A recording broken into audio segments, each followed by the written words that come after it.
for the end of harmful practices. And to our final panel. A few changes. I repeat the title of the panel, so as they come up here, we are in tune with what is going to be on the minds of these young people as they come and speak to us about young people at the center, how young people are propelling accountability to end harmful practices. My esteemed panelist, Catherine Motia, Youth Anti-Fgm Network Chairperson, karibu sana. Diana Chepjumba, Power to Youth Uganda, karibu. Gonzwe Grace, Power to Youth Malawi, karibu. Kasaye Hiwot Gilma, Power to Youth Ethiopia, welcome. But I will say Swahili as well, karibu sana. And our final, Leshan Kereto, UNFPA Youth Advisory Panel Kenya, karibu sana. Our final panelist, Macharia Karanja, Orchid Project, karibu sana.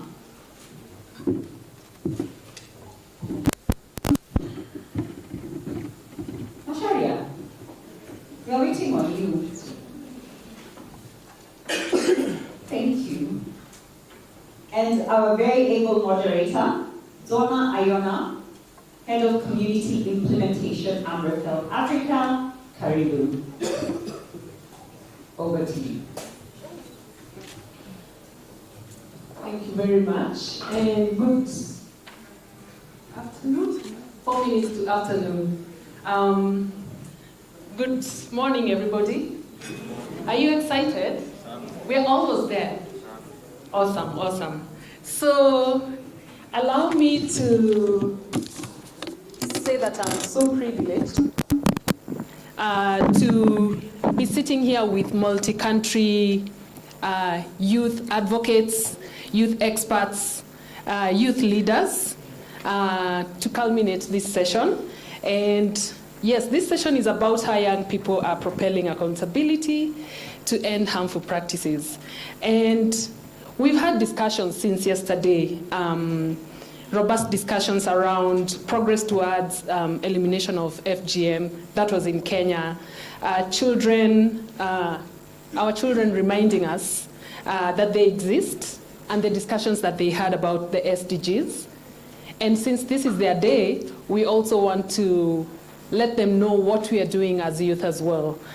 We've talked about research that was shared yesterday, just to enrich our discussions, gender transformative approaches to ending FGM, and successfully addressing FGMC and child marriage by Msichana empowerment. So in order to culminate this conference, we want to hear the voices of the youth leaders present. And as you may know, young people are the heart and soul of sustainable development. You've had the discussions that have been going on, the questions that have been raised by them. And young people are also the future they're the future parents, but they're our future leaders. And this is the time to stand up and speak as new generation of leaders. And we cannot do that without our panelists here. So straight to our questions. We'll start with you, Catherine. As a young person, and I know you sit a lot with policymakers in Narok, as a young person, do you feel that you participate meaningfully in the formulation of policies that speak to the needs of young people towards ending harmful practices? What are your thoughts?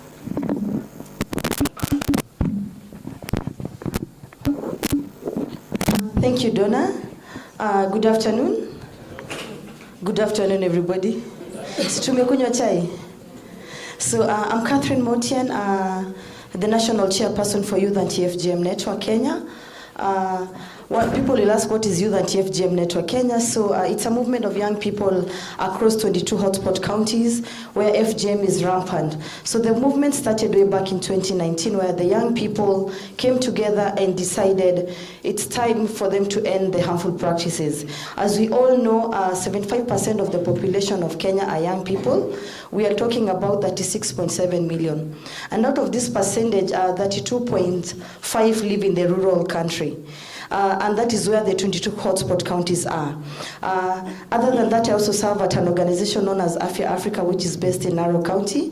It's a community-based organization. And one of the things that we're really pushing for is for youth meaningful engagements.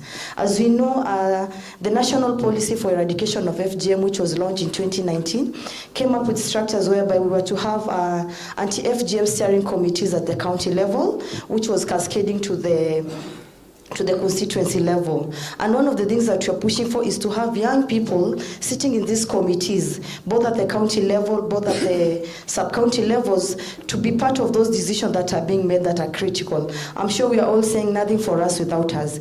There is no way decisions will be made and you're not sitting on those tables. So one of our things we are pushing for as the young, we've made sure that our focal persons, we have chapters in all those counties, are all sitting in those positions. So, but in terms of policy engagement, to be honest, we all know that most of the policies that have been developed, if we are to do an interview and you ask the young people whether they've been involved, most of them were established way back, such that we are being given policies that were developed for us to implement. And I was looking at the statistics that we are very good in coming up with policies, we are very good in coming up with documents, but when it comes to the implementation bit of it, I'll say we are at zero, most of them. And I'll give a good example for Narok County.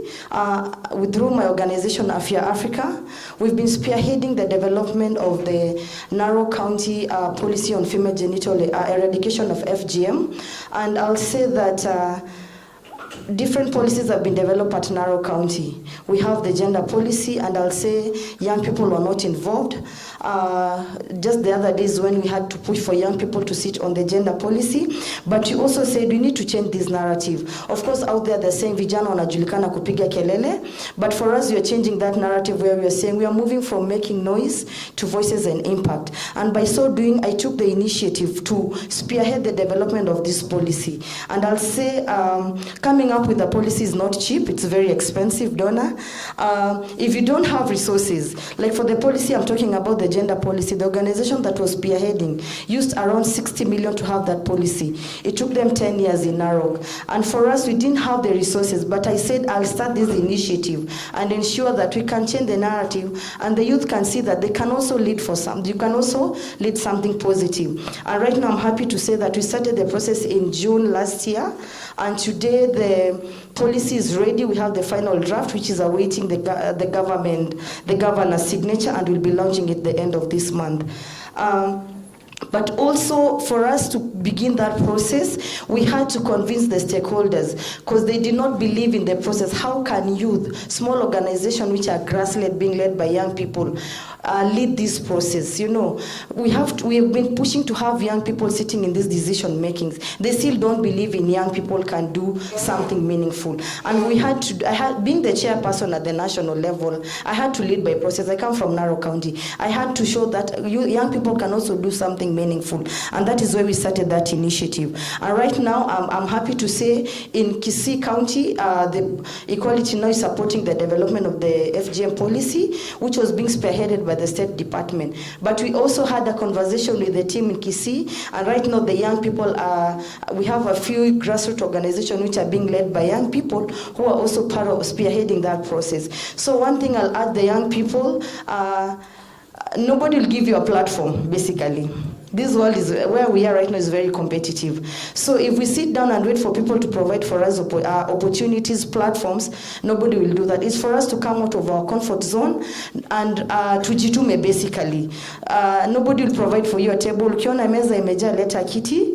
weka pale, and then you sit in those tables. So my advice is let's push for this and let's engage young people. I'm one of the person was saying that we need to fund grassroots organizations.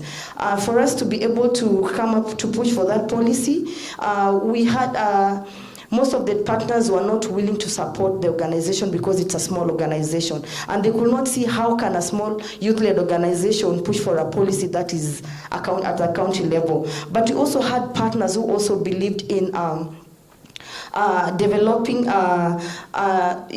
upcoming organization, and they supported the entire process. So let's believe in young people, and they can do marvelous work. Thank you. Thank you so much, Catherine. And you've all heard about the good things that she is leading in Narok County, and hopefully expanding your knowledge to Kisii County in terms of policy making. So what I've picked from Catherine is that young people need to be engaged from the onset of decision making, whether it's policy making or discussions. And there's need for resources. So to all of us, how can we ensure that we enable the young people to get these resources so that they are able to robustly engage in these processes? She's a change maker, and therefore, leading by example, I think there's something to pick from her. Thank you very much, Catherine. Now, next to Diana Jepchumba, you're a young activist from Uganda, and as an activist, what do you think is your role? We're speaking about accountability. What do you think is your role in ensuring that duty bearers implement policies that they make in a transparent and accountable manner? What are your thoughts? Well, thank you. Hello, and it's a good afternoon to everyone. I'm called Chepchumba Diana, Change Champion, Power to Youth, Uganda. And I would like to answer that question of how can we really ensure that the duty bearers are transparent and accountable. Transparency is accountability. And as activists, it's important to know that the existing structures in our governments, there are policies, there are programs, and there are policies. So it's important for us to be acquainted in those structures, and also for the community to be acquainted in those structures and the programs, the policies. And how can they be acquainted or know about these policies and structures? It's important for us to teach the community to be aware of these structures. They should not be ignorant, they should be aware. Because if they are ignorant, then it will lead to their death. Like they will miss out, they will not get the real things that are going. So it's important for us to educate them and at least mediate in between the government and the community. And how can we really do this? As activists, it's good to identify the gaps in our communities. Like, for example, in Uganda, we have the program of the parish development model, which was given to us this year by the president. We have Emioka, which came in last year. We have also UHEP, that is for the women. And sometimes our communities cannot be knowing about these programs that are running. It's important that they should know, so that if in case they miss out, then we can come up and mediate and call for, like, if, for example, the youth are complaining that they're not really benefiting from the programs, you as an activist, it's good that you already know the existing structures, you know the duty bearers, like, for example, for the development parish models, who is responsible. It can be the district community development officer. Then you reach out to that district development officer. Then you come up with a community dialogue whereby you raise these issues to the district development officers as the youth are there, and also the community, so that at least the the community development officer can tell the youth or tell the community about what is going on very well. He'll be transparent, and if the community can receive what they're really interested in, then who would have made the duty bearers accountable. Thank you very much.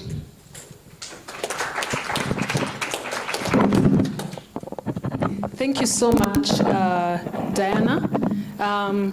So you've heard what is happening in Uganda and the different approaches that they're using. Ensure that we speak out and capacitate the government and the communities. And as activists, identify the gaps, know who your policymaker is, identify what objective you want to address, whether it's a dialogue, and then follow through. Involve the youth and the communities. I hope I wrapped up well. Okay, thank you so much. Next we have Gondwe again. Thank you, Gondwe. So yesterday we talked about innovations, and our researchers really mentioned that one area of translating research into programming is using innovations. And as youth, we know youth are the next innovators. They're the innovators actually that we currently have. So, and we know innovation is vital in adapting to changing contexts, in the practice of FGMC and child marriage. So as young people, which innovative approaches can be used to enrich advocacy in programming towards ending FGMC and child marriage? So as you think about that, I bring it to you. Thank you. First of all, let me start with explaining that the governments are really doing a great job in eliminating child marriage and other harmful practices. For instance, the case of Malawi, we have very beautiful documents that are there, that the government has put in place to address child marriages and harmful practices. But the problem comes to policy implementation. It's really hard. So, to my side, I'm a youth advocate, yes, but I would like to encourage also organizations to focus on the youth-driven programming. When I say youth-driven programming, I am starting at the institutional level. As organizations, let's take the young people lead into programs. For instance, I'm coming from an organization where I'm leading a project in relation to young people. So you can adopt that starting from within the organizations before moving out.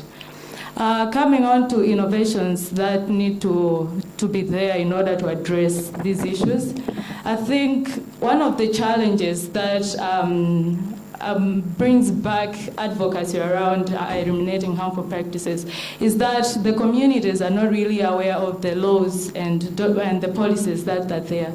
So as young people, I think the best way is to develop, to translate the policies that are there, as well as the laws, into a youth-friendly document that we can popularize into the communities. Let the people be aware of the policies that are there. And because they don't know that harmful practices is a human rights violation, they'll keep on doing it because they don't know. So the first thing is to make the people aware of the policy documents and the laws that are there through documentation. Have a youth-friendly document summarizing the policies and the laws that will be popularized in the communities. That will really help so much. And we are moving, the world is moving into technology advancement, where social media, digital is the keen way of advocating for issues. I think we can also champion in using digital advocacy as means of explaining these issues about harmful cultural practices. We might assume that because people living in town are aware of harmful practices, but they have also values that can infringe them from advocating for such. So we need to be talking about harmful cultural practices using the digital means so that we remove some of the negative attitudes that people have in regards to the harmful cultural practices. And from my experience, I think value clarification exercises has been one of the strategies that is really helping. Because as a programmer, I have values, like I said. So we should not let our values infringe the human rights of other people as a service provider. So we really need to question social norms using the value clarification exercise. Let people come together, talk about, let's hear different opinions about different issues from people. It will help to change perceptions, negative perceptions of issues for other people. Thank you so much. Thank you so much. You've talked about digital advocacy, value clarifications, involving the young, involving the community as well. So we will get to discuss more during plenary. So Hewat, as a PTY advocate, and a lot is happening in Ethiopia regarding FGM, the statistics are quite high. What is it that Power to Youth does in Ethiopia to address the issue of FGM and child marriage?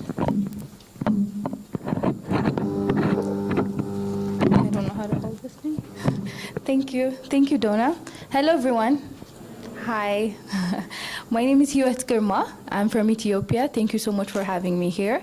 I'm currently working with the Unfpa Africa in Ethiopia as a Power to Youth Coordinator.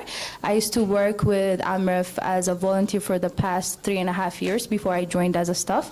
And I used to be, I am an FGM and gender-based violence champion to end it. I'm one of the Pan-African champions. I didn't go through it, but just because I didn't go through it, it doesn't mean I shouldn't fight for it. So, yeah, thank you. That was a lot of introduction to do. Well, Vanya has mentioned a lot about Power to Youth as a program, so I don't need to go through that over and over again. So basically, we have like 4 pathways in order to achieve, to enhance adults and girls and young women's to understand underserved communities, to make informed choices, and to be free from the harmful traditional practices. So the first one is strengthening young people to claim their civic space. So we've been like training young girls so that they could be more aware of the situation that they're getting themselves in. So that's the first one. And the second one is to demand, strengthening civil society organizations, CSOs, for CSOs to claim and protect and expand the civic space so that they could work to tackle those problems. And the third one is changing social norms. So it's not easy to change a social norm overnight. So we're also working on that, aim for influential societal actors, just like religious leaders and the likes.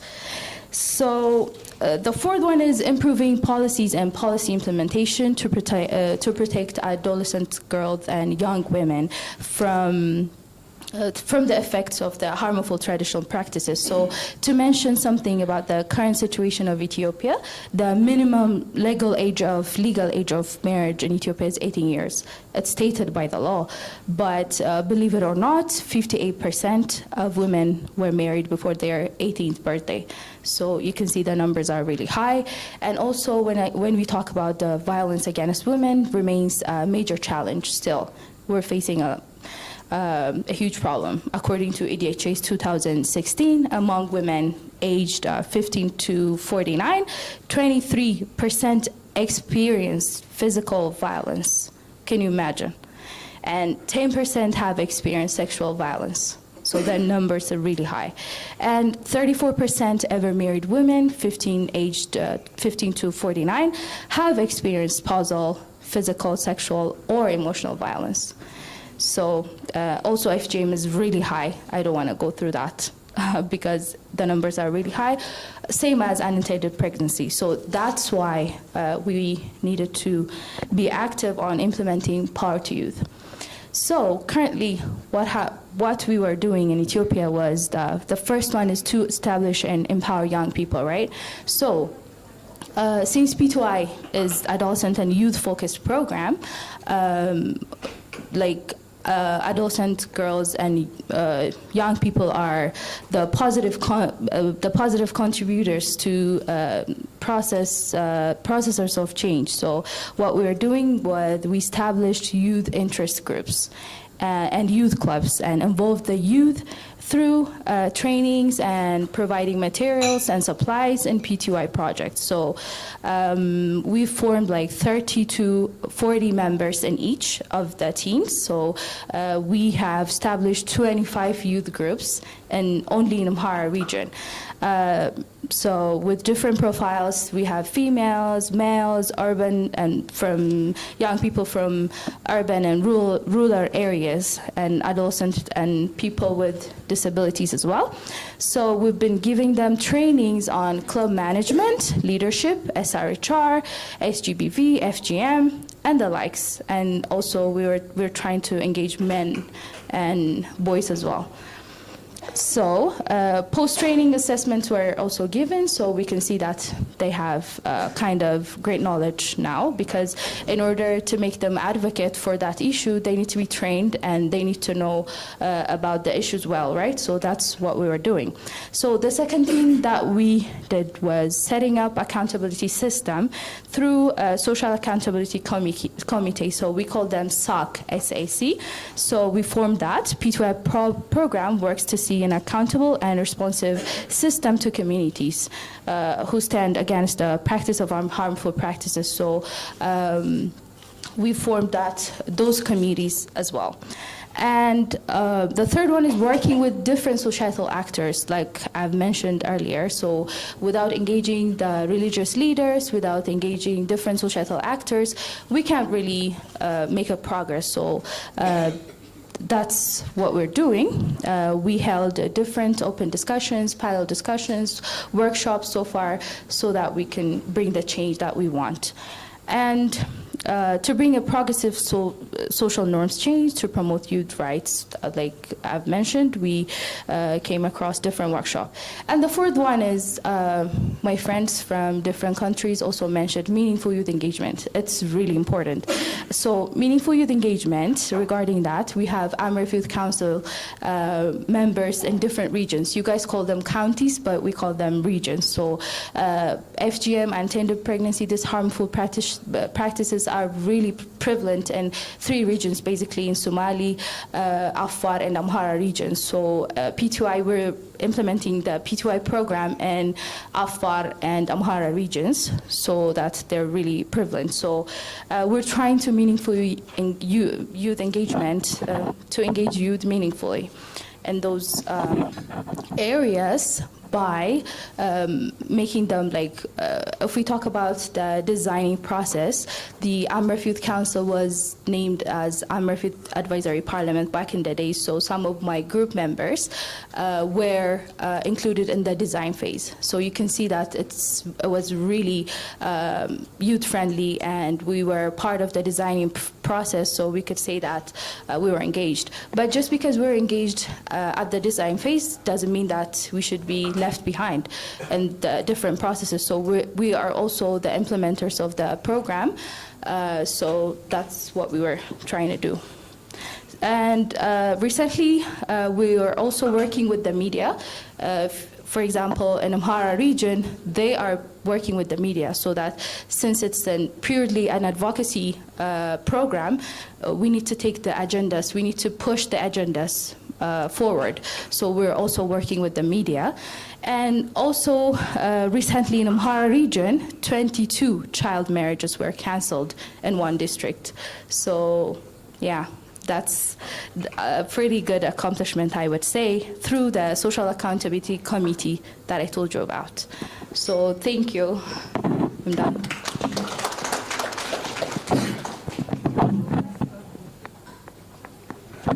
Thank you very much, Hiwot.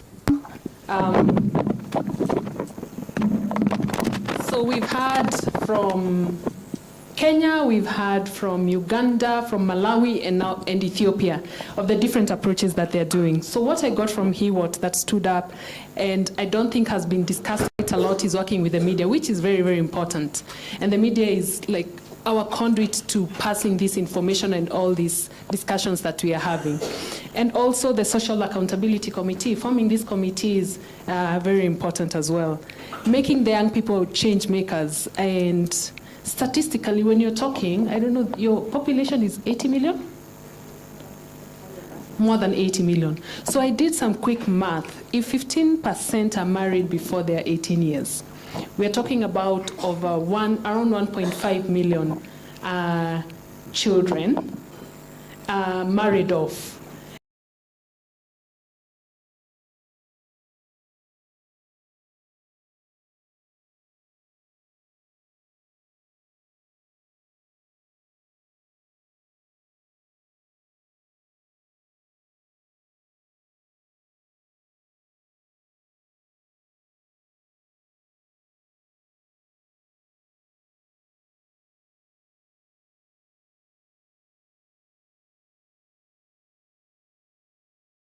About these issues as a young person, Leshan, and as the chair of UNFPA Youth Advisory Panel in Kenya. It's a good position that you hold, but your voice, of course, is really important, especially for these discussions that we are having. So how can we strengthen the youth-adult partnerships? We keep saying that we want the youth to sit to be part of the decision making. But most times I think it's the adults who make these policies, right? They're the decision makers.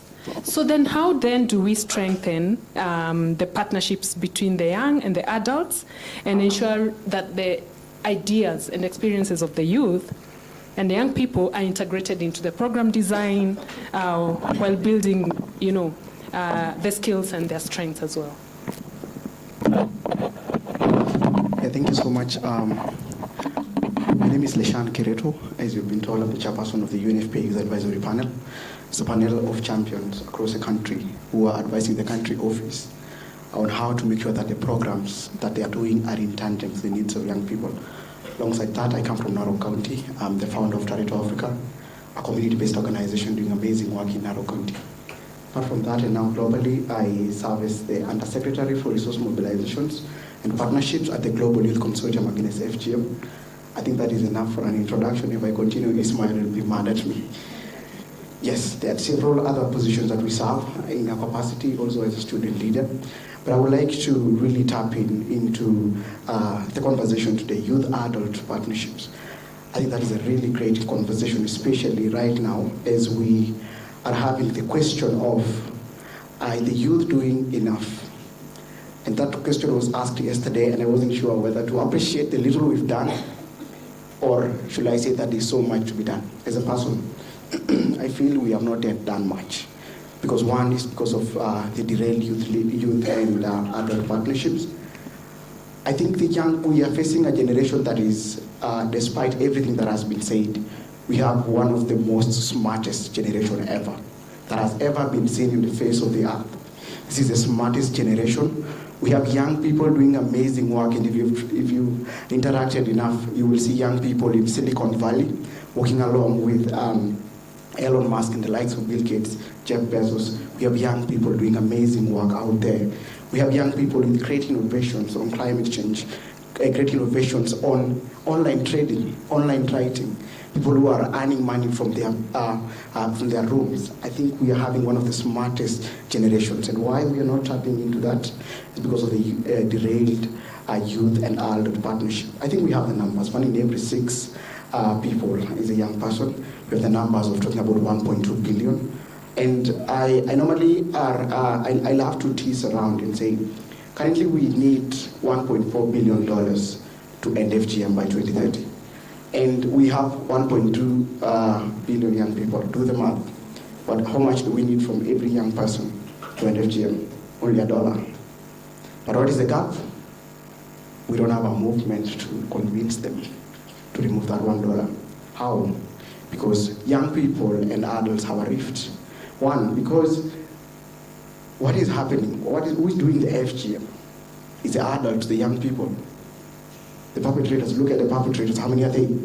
Who is funding an FGM event? Who is getting the alcohol that needs to be done? Who is paying? Is the adult to the youth. So we have a big rift when it comes to us working together. I think young people are amazing. Let us go back to the International Day of the African Child coming up tomorrow. Who founded it? Who brought it on board? It wasn't professors, it wasn't PhD students, it wasn't government, it was high school students in Soweto. High school students. High school students. We are seated today here at Radisson Blu because of high school students who believed that an African child deserved better. Young people have been tested to have been able to really change the world. And it's always been in the outside world and not in the FGM world and child marriage world. It has not been much because we have our own language, we know everything, and people out there are standing out. I've been in student leadership globally. There's another world of students who are doing amazing work, but they have no idea what FGM is. When I realized that, I started the Students Against FGM initiative, and we've been able to engage so many students, and you can see people now come out and say, I want to volunteer. I want to set up a child protection unit that is going to help in fighting, in protecting children. I've been able to really interact with several people, and I see there's a huge gap. I would say we've only engaged 10%. And I will tell you that places like the Youth Advisory Panel, a panel that is being brought on board by Unfpa intentionally.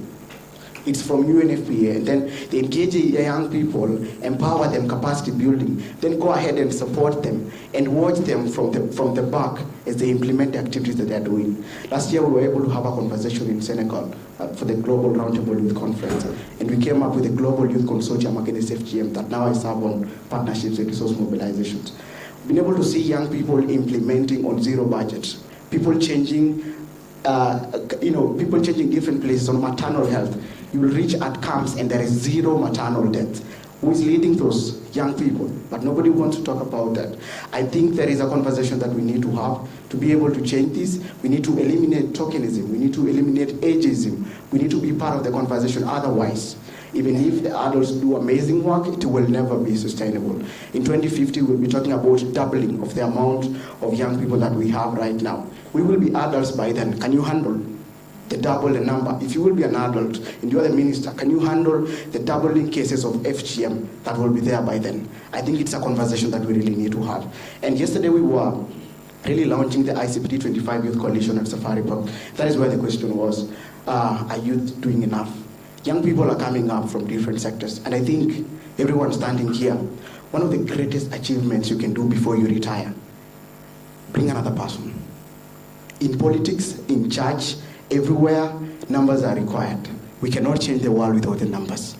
Recruit someone, bring them to this conversation. Hold on to that CBO in Marsabit, in Mandera. Hold on to that CBO in Tharaka-Nithi, in Mombasa, that is trying to do great work. Support them, lead them into this. If I was not my hand was not held when I was starting Tareto Africa in high school, I will never be here. So I think that as young people, we need to go back and really bring everyone on board, because unless we have a movement, we will continue having the same conversation. It's only us that understand our language. Have you ever realized that? It's only us that understand this language. And I really think that there's a conversation that we need to bring everyone on board. And now to really meaningfully engage them. And now to borrow benchmarking with other organizations that are doing amazing work. Lastly, as I finish, I think one of the greatest aims I have, apart from career progression and success, is I really want to be a parent. I am really looking forward to be a parent. I really want to raise a mini-me who can walk around with my ears and my nose, looking like me. And I think my greatest achievement will be to take care of them. I'm going to take care of them. Why? Because I feel what is happening is not really parenthood. We are planning to put our girls under FGM. It's a plan. We look forward. Fungeni shule, we get you, and we make sure that you undergo FGM. We've been called into schools and be like, the girls don't want to go to school. What are we going to do? The girls don't want to go home, because once they're at home, the party is going to get started. And we have money, so much money to do parties, but we don't have money for sanitary pads, and we don't have money to take these kids to school. And I'm looking forward to being a parent. One, And I was listening to the previous panel. It came out really that the community cannot be stayed. And COVID showed us that really the community is not a place we want to stay in. I really think I want to create a community that my kids will be happy, that an African child will be happy to be in, that an African child can now participate in getting to Silicon Valley too, that they can also homeschool, that they can learn what is tangible. I really think that is really going to come on board if we have youth and adult partnership. Because yes, I'm going to be a good parent. How about my neighbor?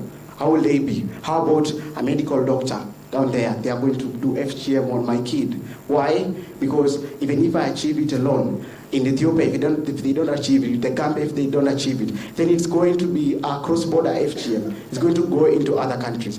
I really feel there is so much of a big conversation because in the FGM world we talk about, I really think that the future is medicalization of FGM. Look at where FGM started. FGM started in the Phoenicians, it started in the Philippines, it started in Egypt, it started in the Arab countries, and if we don't care, let us look at the percentages of medicalization of FGM in those countries. You know, if you started something earlier, you have experience, right? If you have experience, it means that you know better ways, and they're doing medicalization of FGM. We're talking about countries that have FGM as a matter that can be funded by NHIF in their countries. We're talking about 97.5% happening across those countries. Yes, they're the most developed. If we don't take care, that is where we are headed. And so if we don't go down and recruit those medical students, if we don't go recruit those nurses, if we don't go bring those little students who are learning, and we have our conversation only here, and you go to the ground and advocate against FGM, but you leave the university student who will come back, who is a role model, and will say, let these girls be cut. I really think we'll not be achieving anything. Youth and adults need to partner. One, to sustain their work, and two, to ensure that the work that they are done is not going to end, and that we become better parents next time, and that we make sure that gender inequality ends at that. That is what an African child will want. Thank you so much. Wasn't that powerful? It was, yeah? These are our future leaders. So thank you very much, Leshan. I've picked a couple of points, obviously not all, but you've said that not enough has been done, and indeed, not enough has been done, a lot needs to be done. The youth are the smartest generation, is it not? Yeah? If you want to try and test it, compete in a phone or online or something game with them. As adults, you won't even get anywhere close. So we do appreciate that. And you've brought a very important point also on cross-border FGM and medicalization, which I think we need to really bring out and speak about because it's happening. People are leaving their countries where there are laws and policies that are stringent to cross over to other countries or even counties or even districts to continue perpetrating this act.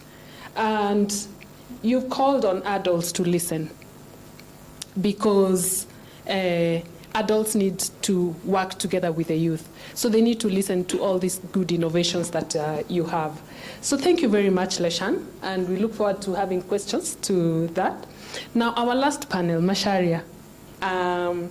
We know Orchid Project is doing a fantastic job with the youth, conducting youth consultations geared towards collecting the views of young people on how best to be engaged to end FGM. Tell us more about this.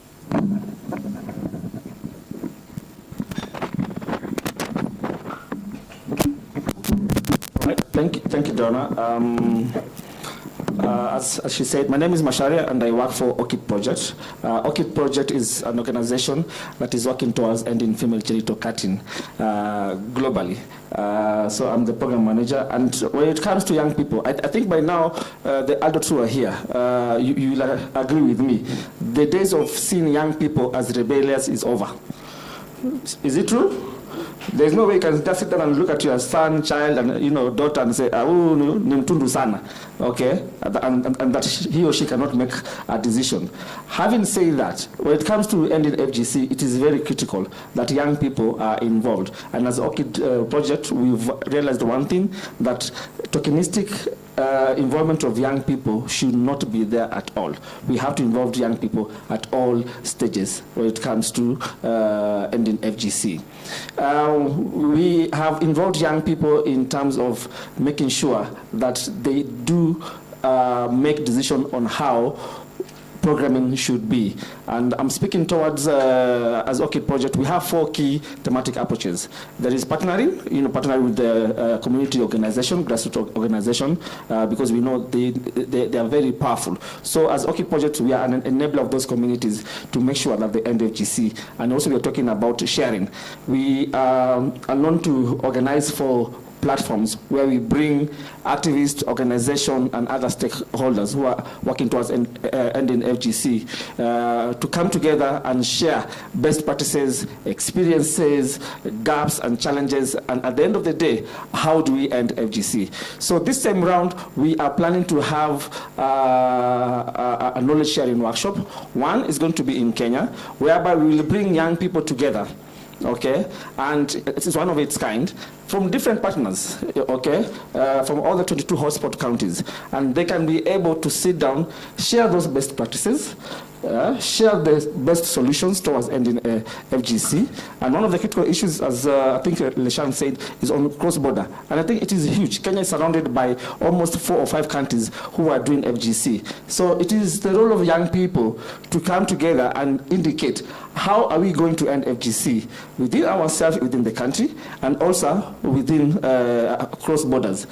And also, we will have what we call Africa-Asia Partnership and Knowledge Sharing Workshop, whereby currently we've already had consultations on a regional basis. So we had one on Monday, whereby we involved young people and youth-led organizations in Eastern Central Africa, and they also came up together to agree on the bigger agenda for the forum when it comes in August.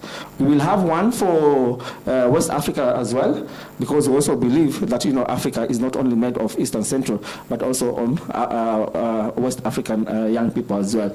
So these consultations are basically trying to see what are the key issues that we need to address when it comes to FGC in Africa. Okay, and also bringing our Asia parts, it's not global, bringing our Asia parts, our counterparts into agreeing what is this common global issue that we need to address. So as ORCID project, when it comes to sharing, we really value it a lot. And we also value that it is that the solution will come from the community. And for now, we are saying solutions will come from young people. We will not be there coming up and designing programs for young people without involving them. So it is something that we hold dearly, and we hope that ending FGC, it will be by this generation and not anyone else. Thank you.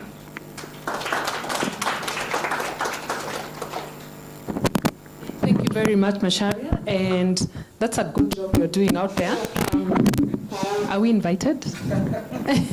Yes. Awesome. Actually, everyone is invited here. Awesome. Thank you so much. So, thank you so much, panelists. Allow me to take maximum 3 questions. I know I'm standing between you and lunch, and I think there's more program in between. Any 3 questions for our panelists? Okay, number 1, 2, 3. Okay. Let me use this. Sure.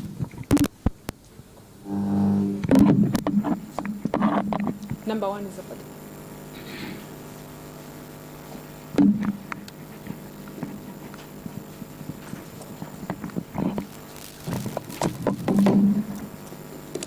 Good afternoon, everyone.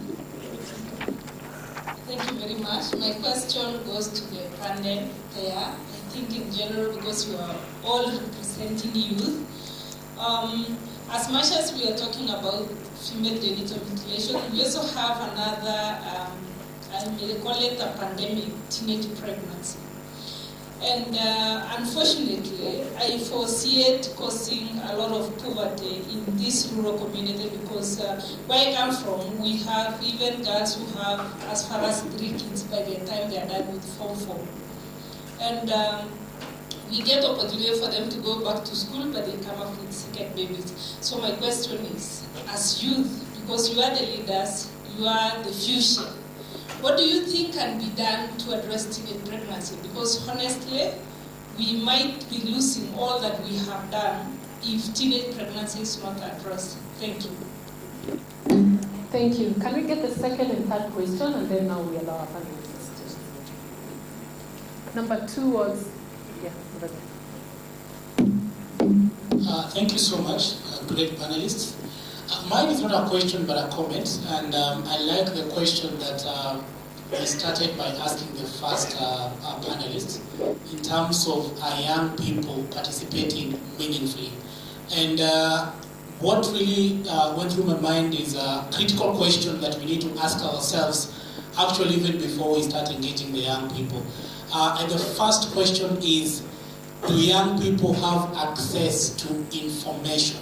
Because I know there are some policies that we kept talking about that are happening at the national level, at the sub-national level, but do young people know about what's happening at that level for them to engage?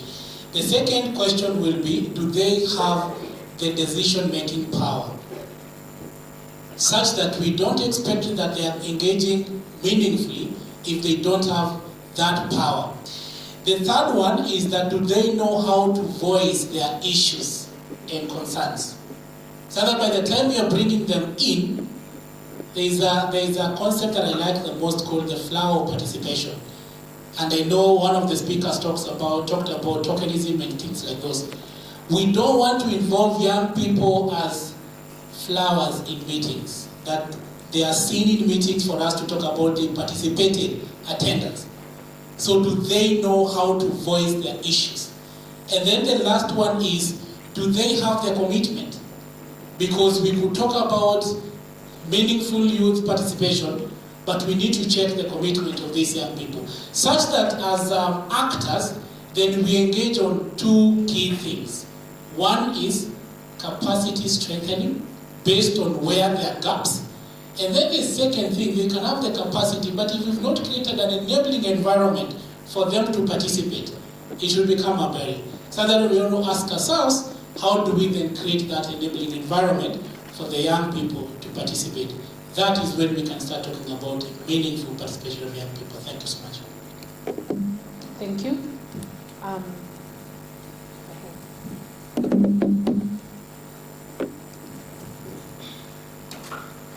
Good afternoon. My name is Rosie Nabuto. Thank you guys for the work that you're doing. I love that you're engaging the youth, trying to stop Fgm and actually child marriages. So my question, sort of a comment per se, is you'll find a young girl who's been rescued from early marriages, right? So they're either in the villages, in marginalized communities. So in most scenarios, you find that within a year or 2, without engaging this girl to do anything else, either taking her to college or doing anything else, she'll most likely end up getting married again. So the question is, as we try to stop child marriages, and even as the young women and the young girls come to age, what can we do as a community for us to be able to empower these girls, for them to be able to take back their lives? What can we do? How can we empower them? Can we partner with different organizations? For instance, if I'm 13-year-old and I see my 18-year-old sister, she's been rescued from, child marriage, but then she's just sitting at home. She's either turned into our house girl and everything else. As a 14-year-old girl, that is not inspiring to do. So I want to be in my own space, to be able to own my own house, to run my own economy. So the question is for each and every one of us is, as we rescue these young girls from early marriages, what else can we do to close the loop? How else can we empower them, for them to be able to take control of their lives and actually to continue their course? Yeah, very good conversation there. Thank you so much. Yeah. So the first question was, how do we address teenage pregnancy? And to you, our youth leaders, how do we do it? Let's hear from, 2 of you.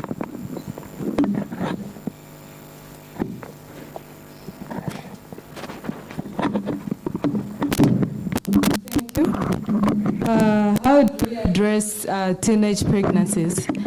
I think I'll be sharing a Malawian perspective. We also have that challenge. Amidst COVID-19, there was a rise in the number of teenage pregnancies, of which is a worry for the whole nation. But how do we address this? The issue of family planning services.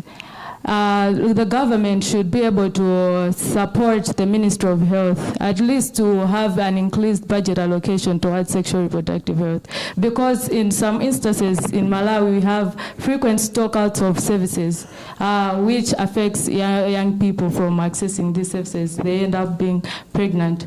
In addition to that, they also have limited access to information on SRH, which is really a challenge.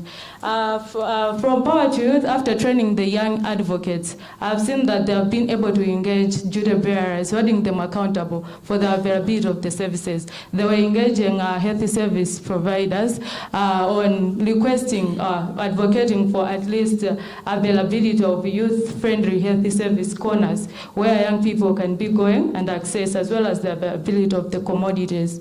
Because the young people from rural areas were traveling long distances to access services.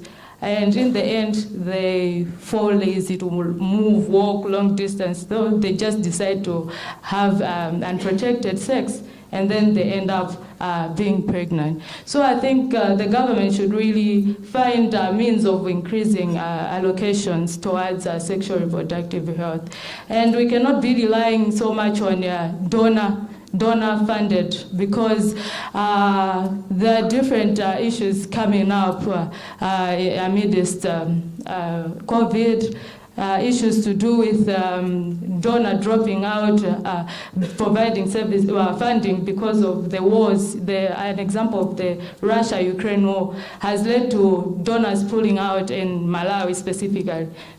So donors who are funding towards SRH have pulled out. So what next? Young girls will continue being pregnant. So we need to find locally available means of finding resources to boost funding in the SRH sector. Thank you.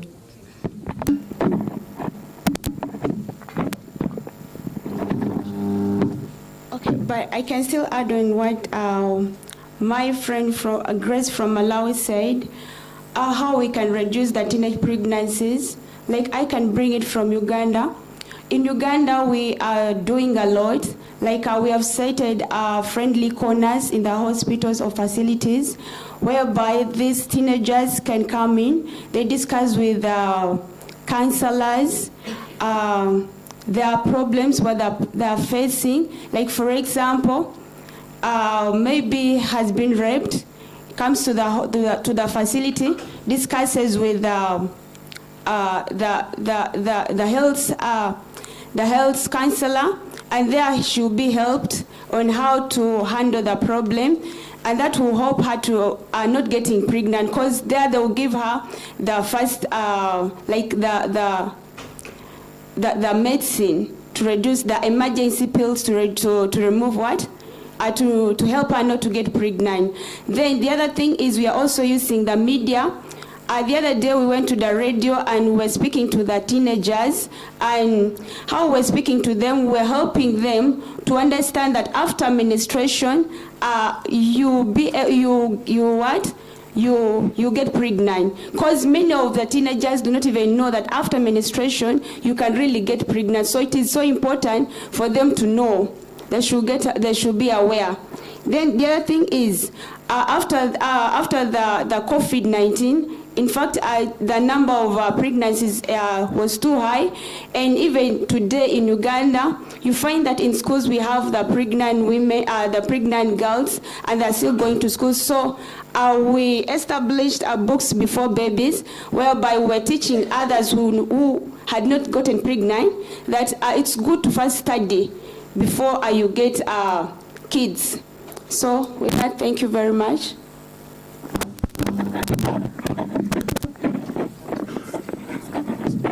Okay, so thank you so much.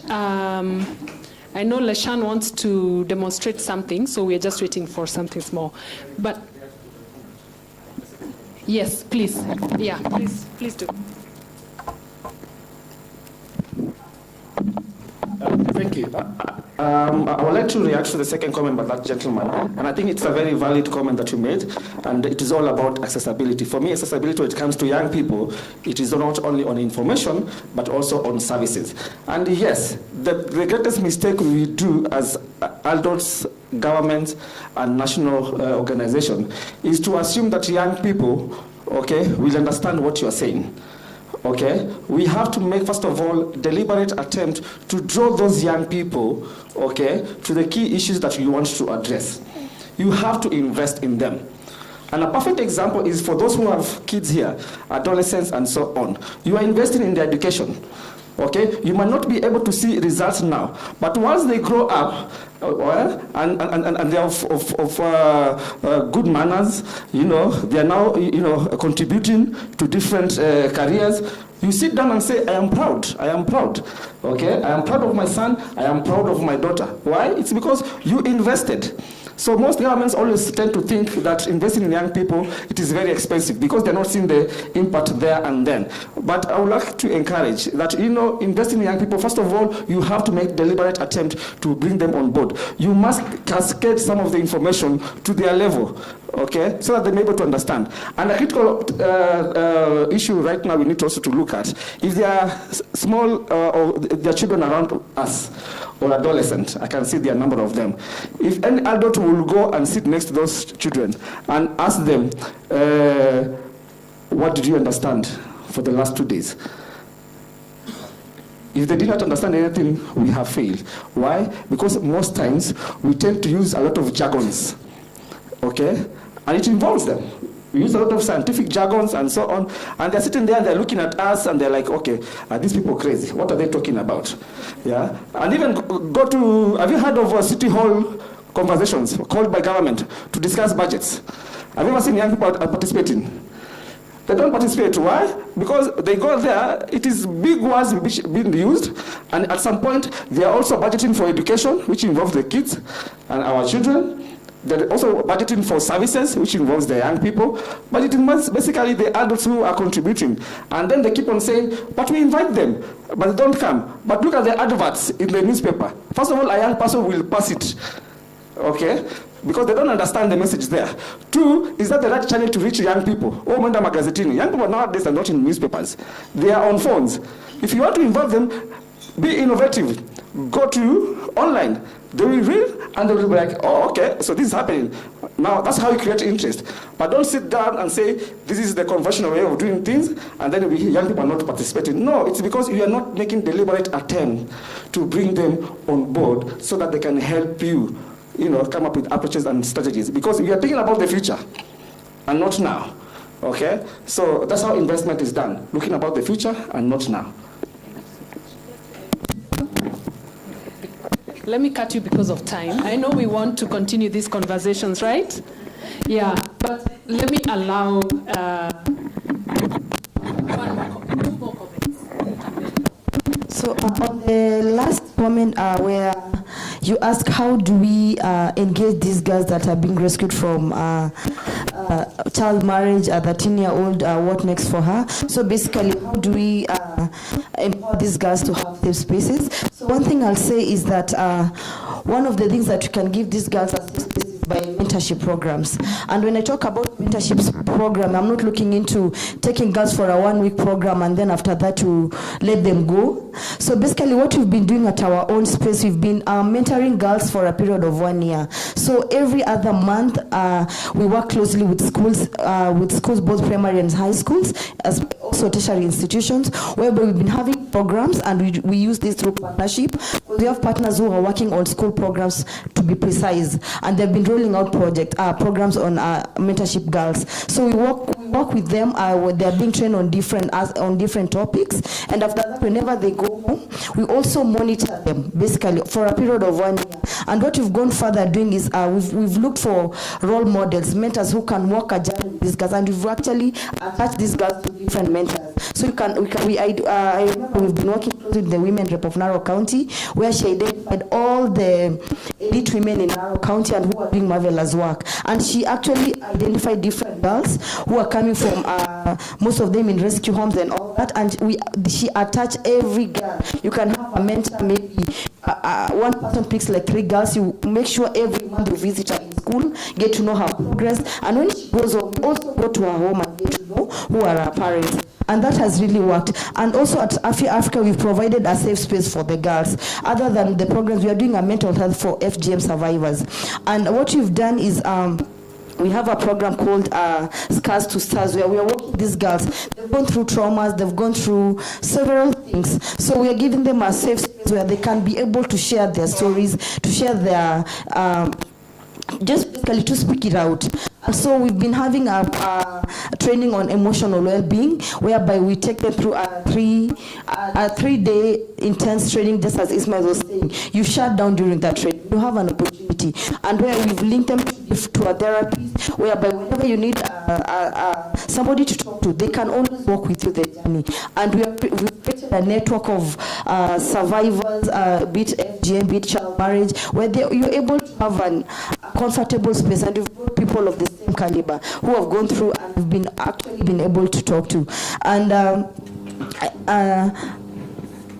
And also in schools, we've been able to, having the girl at the center, we've come up with girl councils, whereby we have girls forming up councils. They are the ones who are advising on issues pertaining them, so that they can have, whenever we are sitting down and deciding decision for girls, their voices are not being factored there. So where we work with the schools that we work with, actually form council, where the girls are the ones who are telling us, we want our programs to be like this, we want our things to be like this. So they're the ones who are informing us on what to do pertaining their programs. I think that's... Thank you so much, Catherine. Thank you. It was just a contribution to what you were talking about. Leshan, 1.5 minutes. On conditions. Okay, so you have to... Thank you. Thank you. I just wanted to respond to the teenage pregnancy question, which is very important. And it has also been a headache to me and so many people here, and a lot has been said. Speaking of capacity building, I just wanted to tell you what my boss who used to tell me at Ebola is now in Unfpa, South Sudan. And he gave us a model that I think that is quite thought-provoking, and I wanted to just share. We call it the teenage pregnancy tree at the Unfpa advisory panel.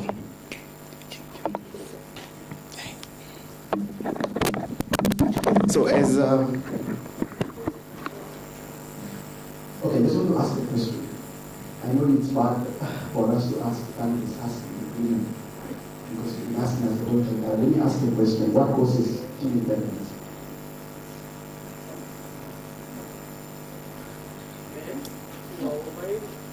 Men?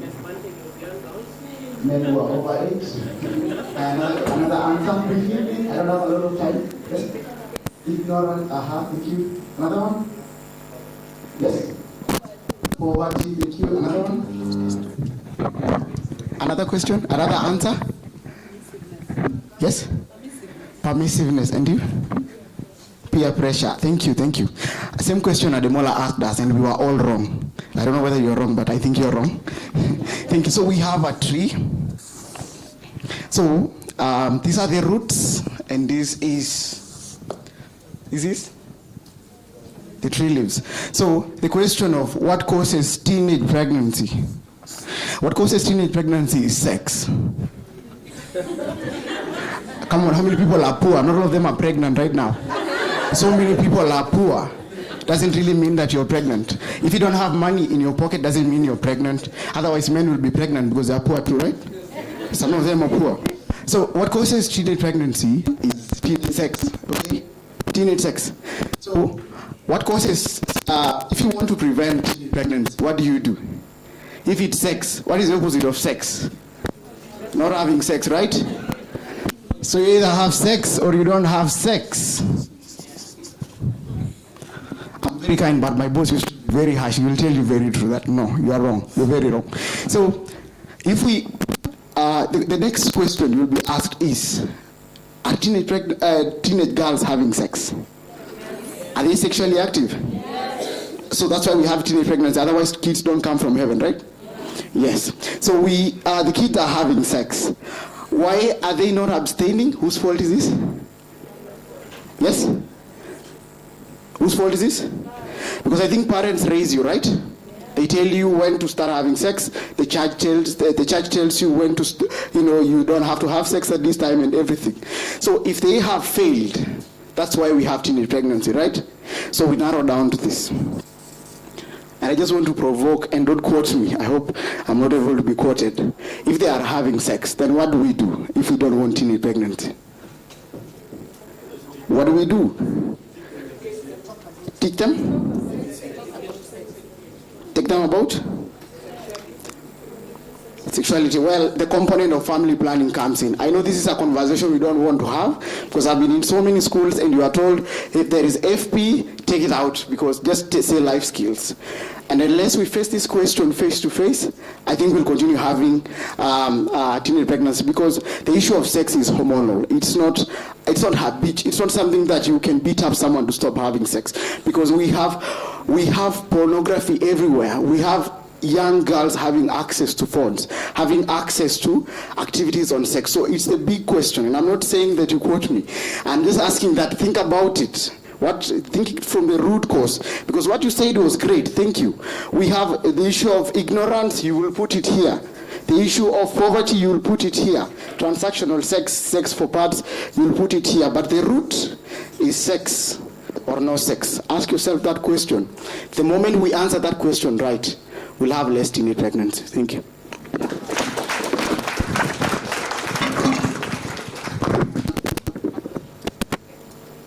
Thank you so much, Leshan. I'm seeing hands up, and now I stand guided. I know it's a very good topic. Do you feel we need to take one or two last? Yes. But who are the one and the two? Oh my goodness. So that corner, right? Oh my gosh. Consensus. How many? This side is okay. 3 questions. Make them very brief. I'll take 1, 2, and 3. Make them brief. I'm standing between you and lunch. And please, the very last. I know I had closed, but I see people itching. And I think Leshan has, yeah. Okay, 1, 2, and then 3. About the last topic. So I read someone ask about the last topic, but any one of us can answer. And you say we need numbers in young people, right? But are young people interested in social issues? Are they interested in this change we are talking about? Are they interested in being meaningfully engaged? We've got communities and we're looking for young people to come to a forum, but as long as you're not paying, or as long as you're not giving a t-shirt or something, young people are just not interested. So, from a young leader's perspective, how can we foster young people to be interested in social change? How can we make young people be interested in being active citizens? Okay, thank you. Sorry, I have to cut you. Vanya, 2 seconds. Thank you. So this is a comment on... Great. Oh, sorry, outstanding. On 2 things. I don't know, out of experience, that the issue of teen pregnancy is as simple as we want to think it is. Because young girls are at the intersection of everything that we can say society is responsible for, right? So imagine that this is the home they come from, and at the end there is the future they are going to. And all these tables represent institutions, offices, organizations, society that contribute to the reality that this young person lives in. So it's not as simple, and that is what we call the gender dynamic. So if we do not actually take responsibility for dismantling those, and now those people are just what we're looking for. I don't know how to have this conversation without them. But if we don't take the responsibility to actually have a transformative approach from the home point, then it means that we make their sexual, demonize their sexuality as compared to enabling the environment. Because if we say young people should have sex, then we are making it about their habits, and we're not making it about the pathways they are using as they get to the end. The reason comprehensive sexual education became what it has become is because of the collective understanding that the more informed a young person is, the better decisions they're able to make, right? It even demonstrated that down the road, a young person is actually can even have fewer sexual partners depending on the comprehensive sexuality information they got earlier. So let's not act like parents have all the resources they do. Let's all acknowledge that it's a multisectoral, multidimensional thing. If the healthcare worker does not have the skills to provide information, if they don't have the commodities, if they don't have the legal authority to provide these services, then definitely this young person will not get. Thank you, Vanya. Wait, the last one. Young people are also not homogeneous, so we can't walk around expecting that all young people are all going to be excited about social movements. Those of us who are there need to responsibility about the system. So I need to take the space to make sure that my government, my county government, actually goes out to the schools to get information and not expect young people to stop being young and stop being fun, to come to the county government. Where the power lies, there is responsibility. Okay, thank you so much. Thank you, Vanya. I will repeat from there. I think the lady, I don't know if you were here when I was explaining about we need to make deliberate effort to bring out these young people. Mtoto mleavyo, we are a product of our society. Okay? Ikiwa wewe utakuwa kila siku ukienda kwa mikutano is kutoa pesa, kutoa t-shirt and so on, they are learning. And at the end of the day, the next time you call them for a meeting, what would they ask for? T-shirt, what else do they ask for?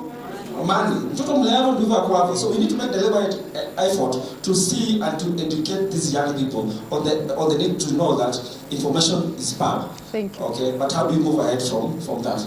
Okay. Thank you so much, Macharia. Thank you. Should I go on because I have 1 minute? My name is Ibrahim from PSW Kenya. So, with the various two sectors being the root cause, one thing, a young lady in Korogosho who has 3 daughters at the age of 18 gets cash transfers from 3 NGOs or 4 NGOs and she's living like a queen. And then there is Wanjiko somewhere, when Parara has no kids at all. And now Wanjiko is looking at this young lady who has 3 kids and she's living like a queen and she will say, I want that life. So just to add on the point of maybe tokenism and all that. And then to him, yes, sex is the root cause, but then how do we package it in an age-appropriate way? We have had a very difficult time in penetrating into in-school activities because we are failing on how to contextualize the contraceptive and the family planning messages in school. Thank you so much. Thank you so. Unfortunately, I can't take any other questions. Ismail has told me we need to really conclude this, and I need to respect him. And please allow me to really appreciate our panelists. Please, a round of applause for our panelists. So thank you so much, and your future leaders. We've learned a lot from you, and we look forward to interacting with you more. So thank you so much.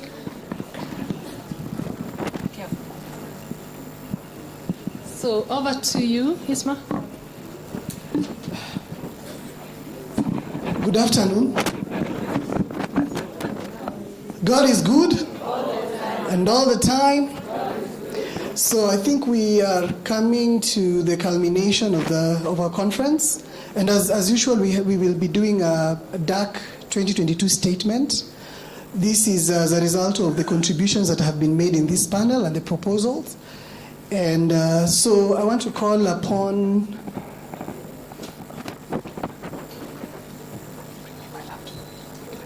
So I would like to call upon these following people. Dr. Samuel Kimani from ACAF, Helen from Suswa Girls, Patricia Macau from VSO, Meshach is here, Do we have a representative of DCS, Department of Children Services, or the other Department of Social Protection? Anyone from that department?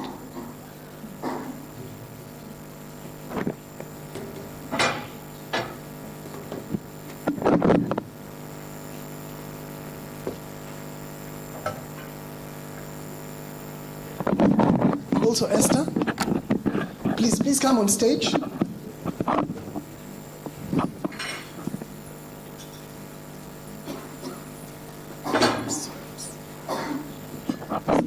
And also the media guys, please need to be standby because this is the moment.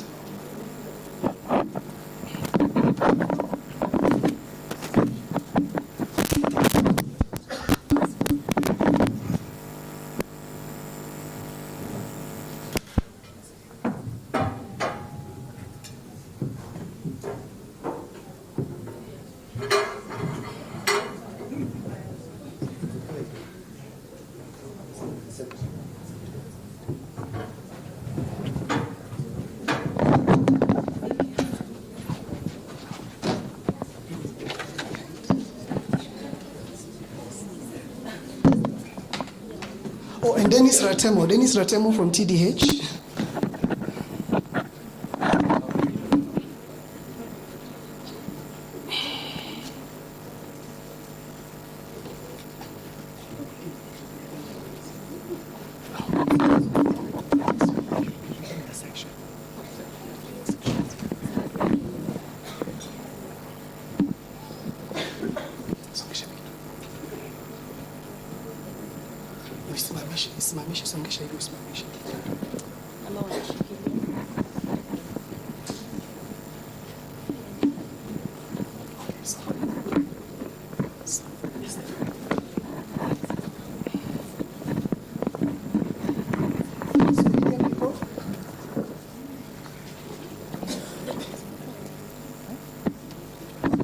Excuse me, where are the media?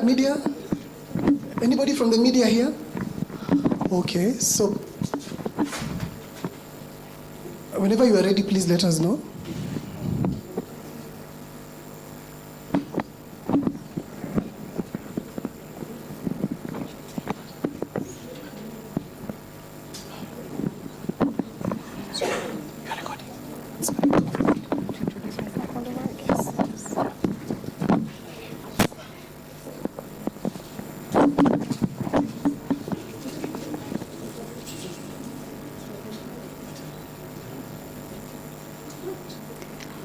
Okay, good afternoon, everyone. We have come to the end of our session, so we're going to start off by reading the Day of the African Child 2022 statement. I will start us off. My name is Esther Jenga, Advocacy Officer at Orchid Project. So the Day of the African Child 2022, the theme for this year was eliminating harmful practices affecting children, progress on policy and practice since 2013. The outcome statement of this conference. Commemorators of the 2022 Day of the African Child under the theme Eliminating Harmful Practices Affecting Children, Progress on Policy and Practice since 2013, which covered topics on anti-FGM campaign and child marriage, reevaluated the approaches, policies and programs and legislation that have been adopted by the member states since the celebration of DAC in 2013. Notably, significant progress has been made since 2013 by member states through incorporation of various approaches by means of research-based evidence in programming, advocacy, and mobilization of resources while scoping the landscape of evidence, gender transformative approach to ending female genital cutting, and leveraging a multi-sectoral approach MSA to prevent and respond to harmful practices, specifically FGM and child marriage.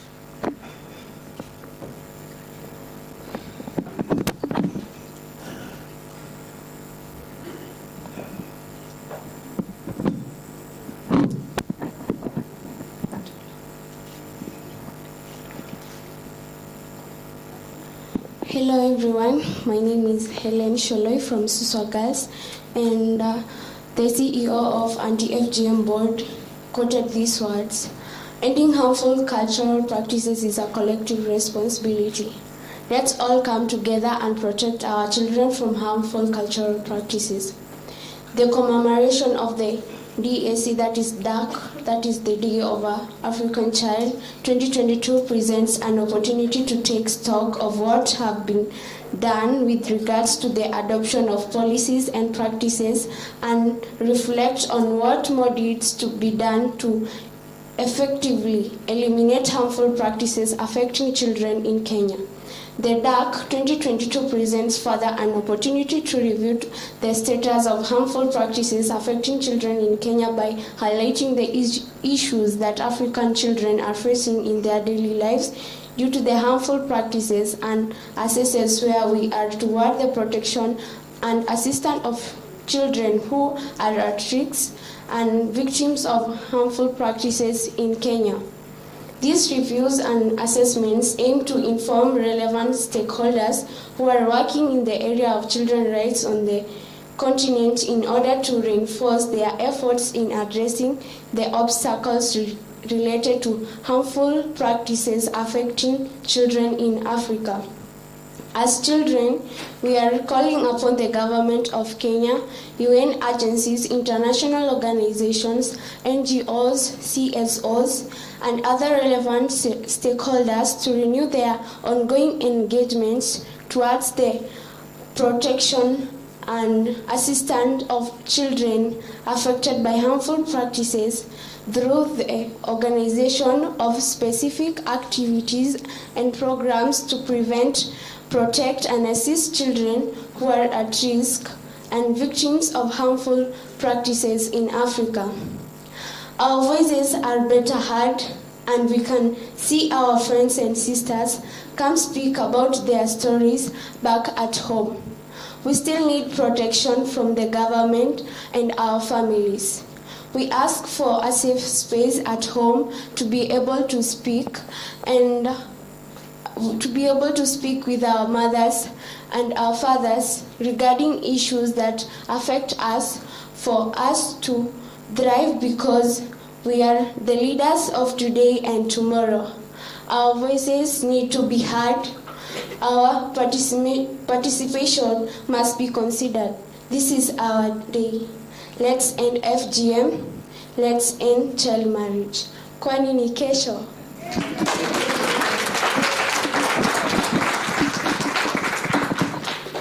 Thank you. Good afternoon. My name is Patricia Macau. I work with Voluntary Services Overseas, VSO. So through the Anti-FGM Board in Kenya, progress has been realized in the following ways. 1, inclusion of FGM laws in the Constitution of Kenya in 2012. 2, formation of the Anti-FGM Board by the President of Kenya in 2019. Then the development of community dialogue guidelines, which encourage community-led discussion sessions. Then fourthly, capacity building of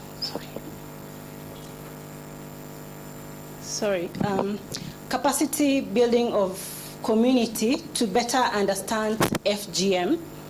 Then 5, development of alternative rite of passage guidelines, a process which is led by the community. 6, development of men engagement guidelines, which seek to involve men in the conversation while appreciating the role of men in pushing the agenda at the community level. 7, formation of the Youth Anti-FGM Network, which is led by young people, both male and female. 8, high-level and cross-border FGM initiative within the region. 9, multi-sectoral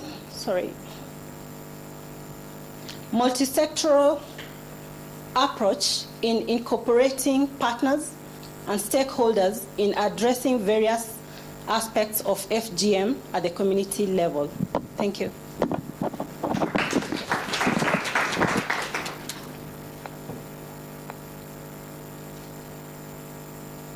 My name is Meshak Lesurumat, working for OMREF. This is our statement. a gender transformative approach to ending female genital mutilation, changing harmful gender and power imbalance. Involvement of men in conversation fosters consideration of harmful cultural practices and understanding that FGM is a violation of women's rights and girls' rights by acknowledging the influence majority of men have as a key decision makers and custodians of culture in the community. Transform the thinking of community to be well equipped with knowledge about the laws and policies in place in a manner that facilitates better response to justice against children. Adopt intersectional approach that looks at shifting attitudes by looking at other components that affect FGM, like drought in the communities they live in. Working with other partners through networking to have a comprehensive program.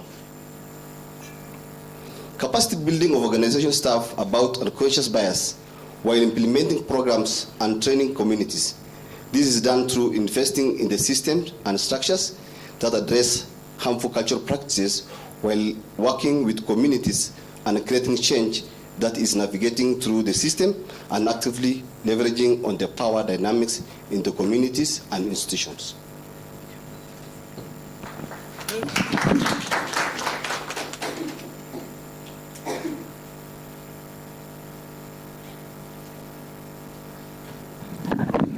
Right, Dennis Ratemo is my name, working with Terre des Hommes Netherlands as the Program Manager, Kenya Country Office. Statement number 5, leveraging the multi-sectoral approach to prevent and respond to harmful practices, specifically FGM and child marriage.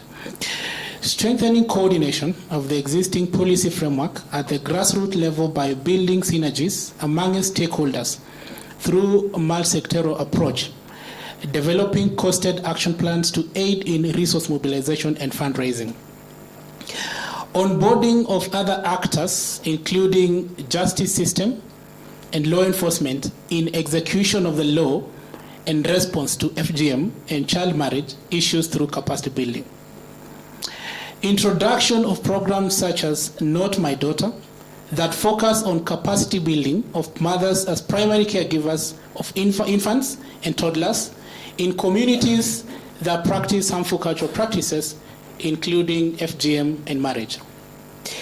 Purpose to have a national level anti-FGM campaign strategy that will be cascaded to the counties all the way to the grassroots level by actively engaging communities. Then support existing actors to map out responsibilities and design approaches that are community friendly by offering technical expertise at the grassroots level, thereby fostering accountability amongst stakeholders. Thank you.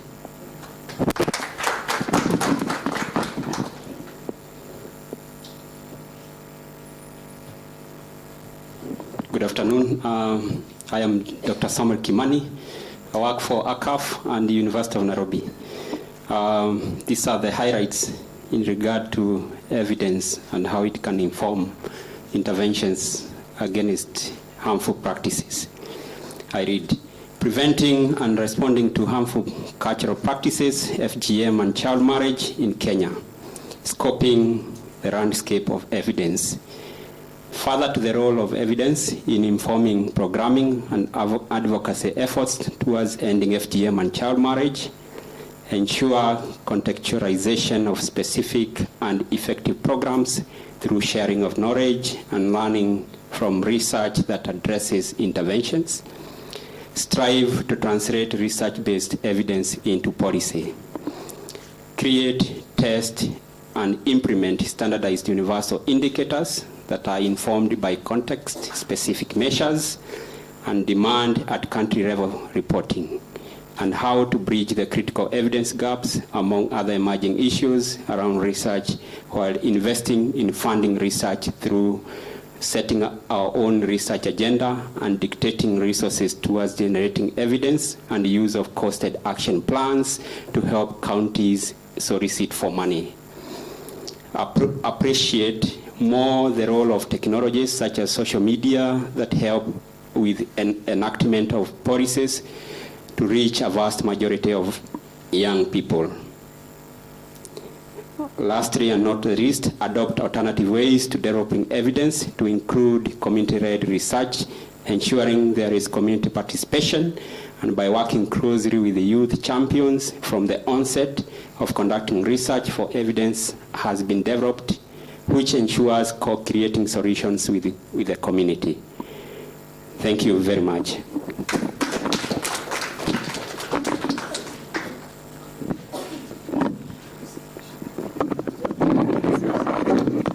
A round of applause for that statement. So we're coming to the last section, which is closing remarks. So I'd like to invite Rachel Hongo from Unfpa to come and give us the closing remarks. But before then, maybe I think we should call a child to come also and give some also closing remarks. So I think come.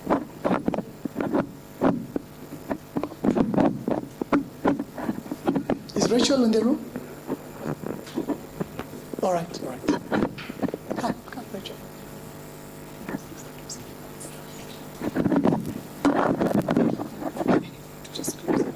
Hi, everyone. Hi. My name is Unisoine from Suswa Girls. I'm happy to be with you. Thank you for your instruction. Thank you for the advices that you have given to us. Thank you, all of you. Good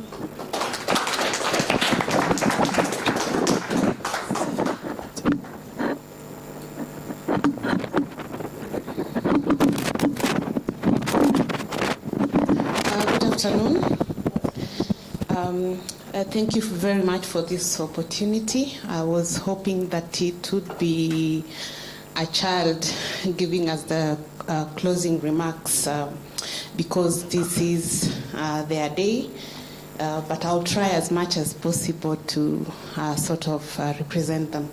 So as you've heard, my name is Rachel Hongo. I work for UNFPA as a population data fellow. And for those who might not know, UNFPA is the United Nations Population Fund, and our main focus area is on SRH, so mainly ensuring that every birth that happens, is planned and most of all, wanted.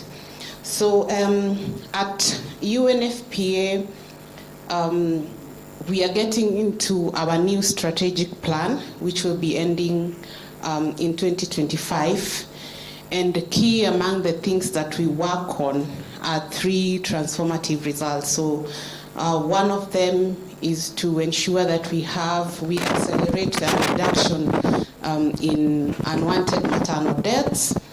Also looking at unmet needs in terms of family planning, so ensuring that as many people as possible have access to family planning, thereby reducing unmet needs. And above all, the thing that has brought us here for the last 2 days is ensuring the reduction in GBV and above all harmful practices, among them being child marriage and FGM.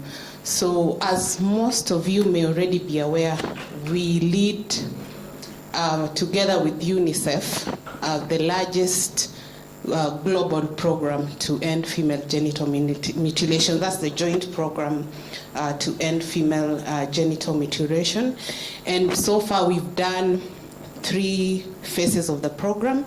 And this year we are getting into our 4th phase of the program. And as the Kenya country office, we're in the process of finalizing our contextualization process. And some of the things that we've discussed here that we really want to focus on, one of them would be response, and especially in the humanitarian situations. So from what happened in 2020, we can all tell that we were not prepared to respond to what happened with COVID-19. And in terms of response, whenever we are responding, we always focused on ensuring people get probably mostly food.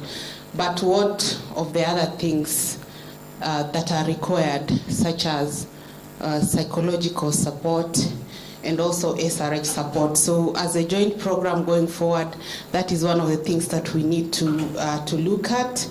And also something else is evidence generation, and as we already discussed even from yesterday, and it has been even reiterated in what Dr. Kimani has just read, some of the things that we want to do going forward is in terms of evidence generation, and we want to ensure that we are doing this together with the communities, because most of the time we assume that we know better, but even within the communities, I believe that they have processes through which they generate their own, evidence. They have their own mechanisms for sorting out their disputes. And so even as we are going forward into the next phase and into the plans and the actions that we've decided on today, we really need to go back down to the drawing board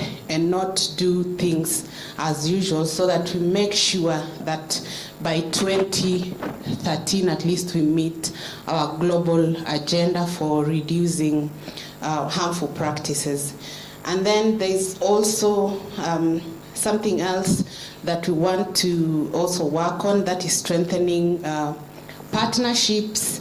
And in strengthening partnership, we want to ensure that we are partnering with everyone, including the community members. So that's one of our key output areas, both in our strategic plan as well as specifically for the joint program. So as we've said here, we need to be sure that we are partnering with everyone, starting from our families. I like what our colleague from AMREF yesterday talked about. So we need to start thinking about how do we transform families, starting from the families themselves, because these girls do not live in isolation. As much as they are within the communities, they are also within the families. So even as we are transforming the girls and empowering them, are we sure that the fathers have also changed their mind about FGM, or we are just bringing the mothers and talking to the mother, so the mother is convinced but the father is not convinced? So we need to be sure that we are making transformation from from the beginning. And I think most of all, the other important thing is that we all need to be accountable, and not only the people in this room, but we need to make sure that everyone is accountable, including our youths. As you've heard, someone has just mentioned that most of the times the youths are just called in, and if there is no money, there is no t-shirt, then they do not show up. So all of us need to be accountable. And especially in Kenya, we've created so many good policies. Our president, during the ICPD 25, and I'm glad the Youth Coalition was launched yesterday to ensure that the youth are participating in the commitments that we made. But are we accountable to these commitments that we are making?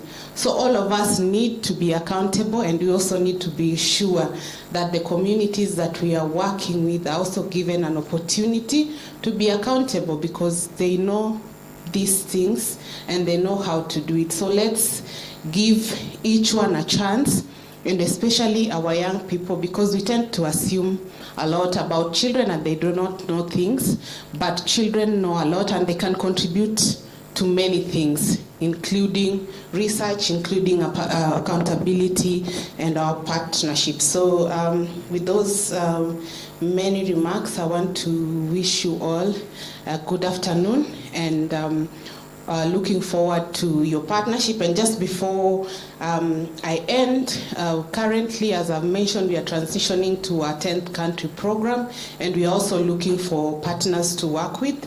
So you can get into our website. You will see a call there that will be ending at the end of this week, and you can put to other proposals to see how we can work to transform the 3 results that I've just mentioned in the course of my last remarks. So I wish you all the best, and thank you all for coming to contribute to this day. Thank you so much. I hope you've heard. CBOs, NGOs in the room, go to Unfpa website. There's a call for application, right? That is if you want a grant to implement an FGM program. Now, let me take this opportunity to also welcome Dr. Tamari Esho, who has been recently appointed as the Deputy Vice Chancellor of Amref International University. Please give her a round of applause for Dr. Tamari.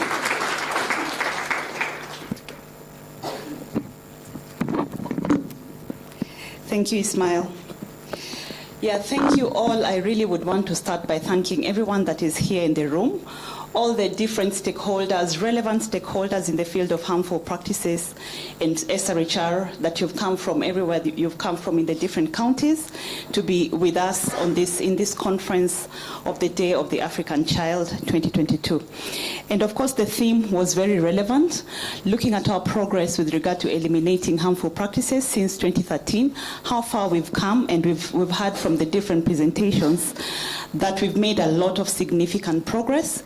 And Kenya has a very good enabling environment that is supporting us in implementing the kinds of interventions that we're implementing. I would like to start by thanking the people that are presenting us with the data, the academic institutions, ACAF based in the University of Nairobi, Population Council for giving us the data that we need. I also want to thank the different presentations around the gender transformative approaches that we should take forward, tackling gender dynamics and social norms, among other things that we need to do, and also involving men and boys. I also want to appreciate all the representatives from the different African countries. We've had a very good last panel from the youth coming from Malawi, coming from Uganda, and also from Ethiopia.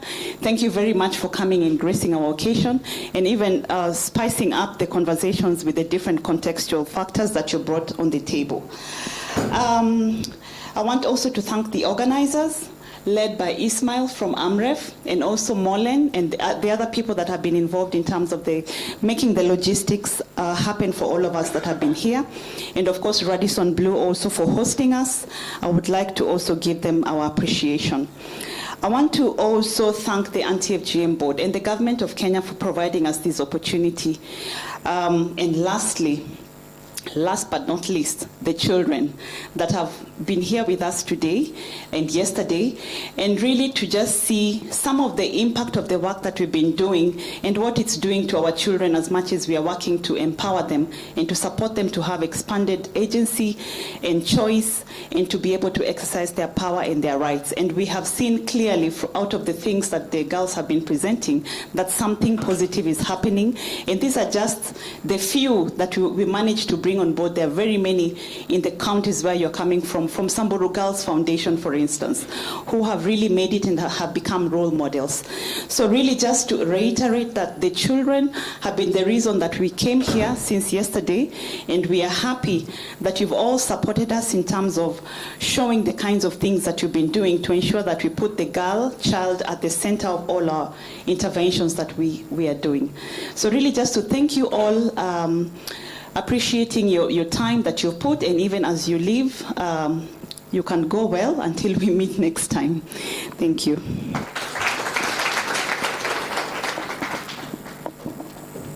Thank you so much. So to extend also the vote of thanks, can all the committee members who supported the conference, can you just stand? We want to recognize you. If you've been in the conference planning committee, please stand. Wako wapi? Hey, wanaogopa? My team. Please, let's give a round of applause for the conference planning committee. White note for them, we won't be here. This event is as a result of partnership and cooperation. it is not one organization that I've supported. Some supported the conference, others the banners, others supported, transport reimbursement for participants, different budget items. So we really want to continue with this spirit. And I would like just to thank the following organizations who have in one way participated here in terms of maybe participating as a delegate, supporting the conference with maybe financially, maybe providing technical support in the development of the abstracts and all that. It's been a lot of work. So let me thank Youth Anti-Fgm Network Kenya, Afya Africa, DSW, EACR, Art Plus, World Vision, Daughters of Kenya, UNICEF Kenya, Special Ministries, Kenyatta National Hospital, Kura Project, ICSSP, Youth Support Kenya, AFCIC, KNOT, Unfpa Kenya, Mtoto News, Suswa Girls High School, Shine a Light CBO, National Council of Children's Services, under also the Ministry of Public Service, Gender, Senior Citizens Affairs and Special Programs, Girls Not Brides, Amref Health Africa, the Anti-FGM Board, Options Consultancy Services Kenya Limited, the Orchid Project, VSO, Hijina Ningumu, Terrace de Oms, Nilisikia Nite? Yeah, it is, that word is in French, this one, right? That one. TDH, I call them that. The Population Council, University of Portsmouth, Amref International University, Kenya Men Engage, ActionAid Kenya, Danshishi Foundation, Mending Mind, Power to Youth Uganda, Power to Youth Malawi, Power to Youth Kenya, and Power to Youth Ethiopia. Akili Dada, Women Rising, Coalition Action for Prevention of Mental Health, Niger, and then Msichana Empowerment Korea, and finally Samburu Girls Foundation. Please, tujipige makofi. So that brings us to the end of the conference. Thank you so much for, let's give a round of applause for all the panelists who came here today and yesterday, all the moderators who moderated the sessions. Let's give also a round of applause to every conference delegate who participated. And also, as I conclude, in terms of logistics, kindly, there's Naomi and Molen at the entrance, at the reception.